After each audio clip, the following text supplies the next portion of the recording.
To make Akpabio a Senate president is a reward for monumental corruption orchestrated in AKWA-IBOM and Ministry of Niger Delta. Akpabio, as a governor, looted over 1 trillion of AKWA-IBOM state treasury and over 200 billion of NDDC fund as a minister then. How will Akpabio be allowed to preside over the Senate when he accused the entire senators as being behind the corruption in NDDC during the NDDC coup? Giving Akpabio Senate president mandate is to whittle down the fight against corruption as well as to enact law that will weaken the EFCC, ICPC, and other anti-graft agencies since he has a case with them. The nation is dominant of three tribes, namely Hausa, Yoruba, and Igbo. It is national irresponsibility to deny the Igbo the number 3 position in the land, whether they brings vote or not, when they have ranking senator of APC extraction who have not been tainted with a corruption-related matter.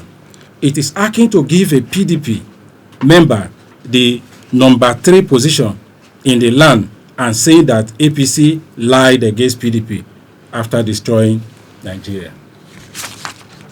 Our press briefing does not center on Akpabio. We are still proceeding against other governors who are corrupt.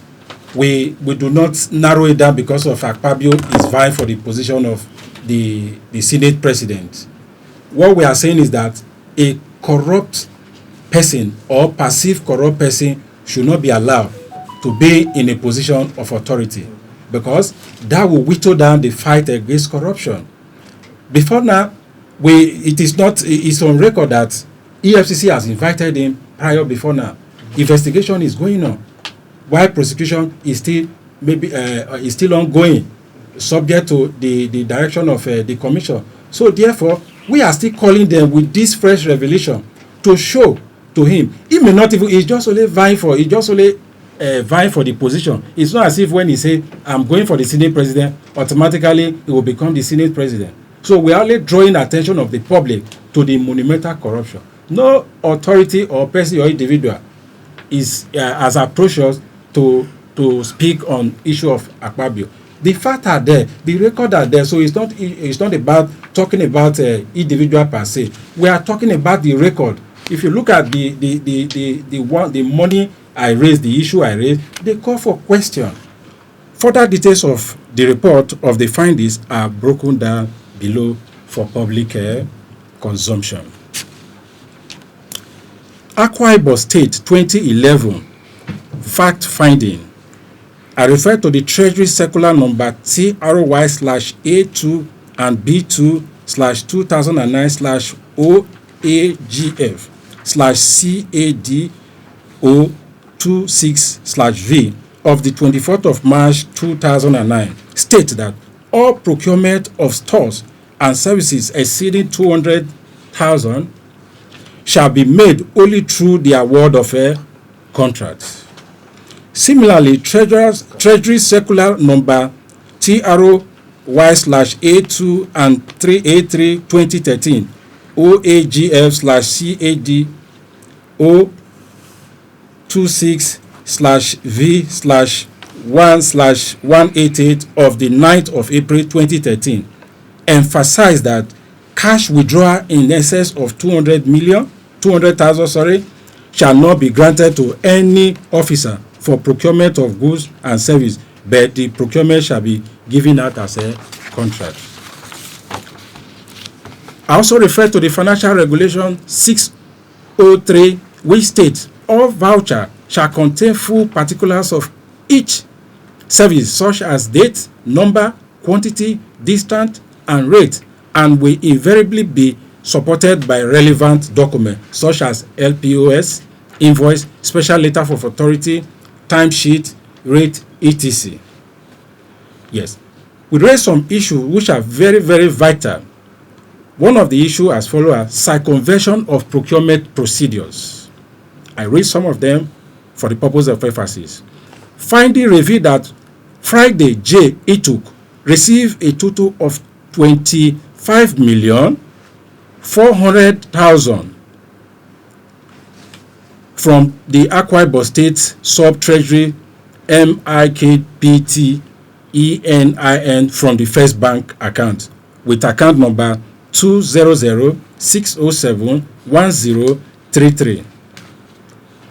Further finding revealed that Augustine Wokosha, who was the former commissioner for power, Rivers State, received a total of 25 million naira from the AKWA-IBOM IMV Investment and Industrial Promotion Commission from Zenith Bank account number 6013704517. Finding also revealed that Koko Ete Udo received a total of 85,411,000 from Office of the State Surveyor General project titled Project Account from Zenith Bank account number 1011309760. Further findings reveal that A.N. Ukpog is UKPONG, received the sum of 682 million naira from the Office of the Secretary to the State Government with account number 1015319792 UBA Bank. Further finding revealed that the MGRO UBA Udoma received 200,300,000 from the Office of the Secretary to the State Government account number with a UBA. Finding further revealed that one Victor B. Atta received the sum of 41,676,000. I take it again, please. The sum of 41,670,626 naira from the Government House Uyo account with Zenith Bank account number 6013705147. We proceeded to the subheading again here, award of contract to shared companies which are non-existent. Finding revealed that Vitus Nigeria Limited received a total of 22,301 from the Office of the Secretary from the Office of the State Surveyor General project account as it was captured here with Zenith Bank account number 611-520-2036. Award of contract to share companies which are non-existent. Investigation found out that the Blue Current Enterprises received the sum of 500 million from the Office of the Secretary to the State Government with account number 1015319792. Another subheading, award of contract to share company which are the same non-existence with the sub name here, Tesento Nigeria Limited. Tesento is spelled as TESANTO Nigeria Limited received the sum of 550 million from the State Government House Uyo with account number 1010375881. A check further revealed that these companies were never registered with the Corporate Affairs Commission, neither do they have any status of registration as the findings reveals. Some suspicious payments to possible money laundering. We have a company here called Walnet, I spell WALLNET, Walnet Business Services Limited, received a total of the sum of 1,197,190. I take it again, 1,197,195,400 and some fractions from AKWA-IBOM State Government account number 00099872886, domiciled in Diamond Bank PLC. Further finding revealed that a company which had only been in existence barely 3 years without any proven track record of technical know-how was paid a whopping sum of 1.2 billion naira. In fact, this is a contravention of the Procurement Act, which requires that a company eligible for contract award shall possess the necessary professional and technical qualification, financial capability, equipment, and other relevant infrastructures, etc. There are other companies awarded contract to, which are award of contract to share company. Well, the name here is EEU Consulting, received a total of 2,973,899 naira from AKWA-IBOM State Government with account number 10010835568.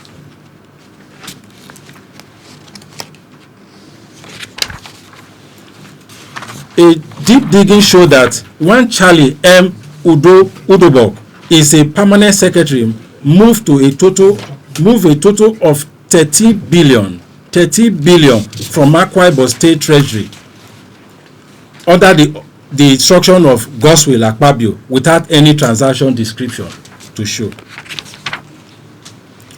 We still have some other circumvention procurements. Well, for the purposes of time, I will want to make emphasis on some of those key issues. In 2020, the issue where we raise here in our petition that I want to just make a reference to is where Efyong Ukbong received 2 billion naira from in 10 million naira trenches that made up the 2 billion naira. We asked that question, require an answer. In 2013, Chief Registrar by name Sunday Jones Akbar received a cash of 922.8 million.